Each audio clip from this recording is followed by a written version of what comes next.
aquí tratando de prender el fuego, porque aquí en altura hace recontra viento y estamos tapando. Ahí está, ya prendió ya. Ya. Porque hay mucho viento. Porque hay mucho viento. Para cocinar es difícil, miren. Si saco esta mantada, Se va a apagar todo. se va a apagarse y tengo que estar ahí un rato todavía hasta que prenda bien. Es difícil de prender la candela aquí en altura. Por la vela no me está prendiendo. Si no fuera por vela ya se muere ahorita.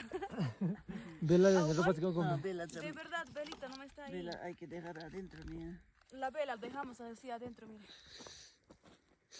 Ahí ya está prendiendo, ya creo, ¿ve? Pero hay que dejar un rato, quizás se apaga, pe. Por eso así tenemos que prender. Es difícil, pero nada imposible.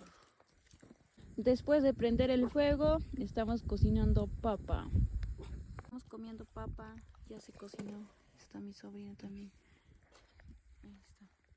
Miren, aquí está papa, miren. Y aquí tenemos queso. Después que se haya cocinado, estamos comiendo ya. Después de ya nos vamos a la casa. No, a amarrar a las vacas y después regresar a la casa.